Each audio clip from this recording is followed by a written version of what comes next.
இன்றைக்கி எங்கள் வீட்டில் என்ன சமையல்னு பார்த்துடலாம் வாங்க. சாப்பாட்டுக்கு அரிசி போட்டு வச்சாச்சு, நல்லா கொதிச்சிட்டு இருக்குது பாருங்கள். கொதிச்சு வேகட்டு. பக்கத்துலேயே மீன் குழம்புக்கு புளித்தண்ணி கரைச்சி வச்சுருக்கிறேன். இந்த கரைச்சி வச்ச புளித்தண்ணியில் அரைச்சி வச்ச மசாலெல்லாம் சேர்த்துக்கலாம். தேங்காய் கூட மஞ்சத்தூள், சின்ன வெங்காயம், ஜீரகம், நல்ல மிளகு, மஞ்சத்தூள் இவனையும் வச்சு நல்லா அரைச்சி வச்சுக்கிறேன்.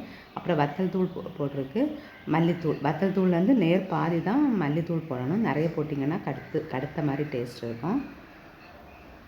மீன் குழம்பு எல்லாருக்குமே வைக்க தெரியும், இருந்தாலும் எங்கள் வீட்டில் என்ன சமையல் அப்படிங்கிறதுக்காக போட்டிருக்கிறேன். கல் உப்பு சேர்த்துக்கோங்க. கல் உப்பு சேர்த்திங்கன்னா உடம்புக்கும் நல்லது, டேஸ்ட்டும் ரொம்ப டிஃப்ரெண்ட்டாக இருக்கும். இதை நல்லா மிக்ஸ் பண்ணிவிட்டு அப்புறம் நம்ம வந்து இது கொதிக்கிறதுக்குள்ளே நம்ம மீன் க்ளீன் பண்ணி எடுத்துகிட்டு வந்துடலாம்.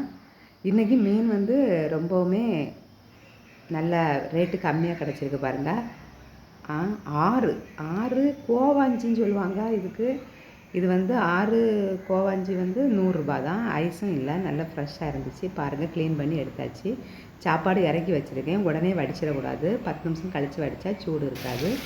தோசைக்கல்லில் மீனும் பொரித்து வச்சாச்சு. மீன் பொரிக்கிறதுக்கு கட் பண்ணியே வாங்கிட்டு வந்துட்டேன். இது நெய் மீன்.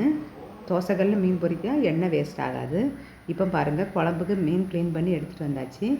இது எல்லாமே குழம்புல போட்டால் நல்லா இருக்காது, எல்லாமே ஒரு மாதிரி இருக்கும். அதனால் பொரிக்கிறதுக்கும் மீன் இருக்குது அப்படிங்கிறதுனால நான் வந்து இது நாளைக்கு யூஸ் பண்ணுறதுக்காக கொஞ்சம் பீஸ் எடுத்து வச்சுருக்கேன். மீதி எல்லாமே குழம்புல போட்டுடலாம். தலை, வால், சின்ன சின்ன பீஸ் எல்லாமே குழம்புல போட்டுடலாம். நிறைய போட்டால் ஒரு மாதிரி திகட்டுற மாதிரி இருக்கும். குழம்புல மீன் போட்டப்புறம் வந்து அதை வந்து நம்ம கரண்டி எடுத்து ஆற்றக்கூடாது, அலசி தான் விடணும், இல்லைன்னா மீன் பொடிஞ்சிடும். ஒரு 10 நிமிஷம் அப்படியே சிம்மில் வச்சிங்கன்னா போதும், நல்லா ரெடி ஆகிடும். இப்போ பாருங்கள், நான் எடுத்து வச்ச நாளைக்கு யூஸ்க்கு எடுத்து வச்சதெல்லாம் மஞ்சத்தூள், பொடி உப்பு, வத்தல் தூள், மல்லித்தூள் எல்லாமே போட்டு, மல்லித்தூள் ரொம்ப கம்மியாக போடணும், நிறைய போட்டால் கடுத்த மாதிரி வரும். பெப்பர் தூள் போடலாம், கரம் மசாலா போடலாம். ரெண்டுமே என்கிட்ட இல்லை, தீர்ந்து போச்சு, அதனால் நான் போடலை. இது நாளைக்கு எடுத்து அப்படியே ஒரு அரை மணி நேரத்துக்கு முன்னாடி எடுத்துகிட்டு வச்சுட்டு அப்புறம் பொரிச்சா ரொம்ப நல்லாயிருக்கும். இன்றைக்கி எங்கள் வீட்டில் இதுதான் சமையல். பொரிச்ச மீன் குழம்பு, சாப்பாடு. தேங்க்யூ.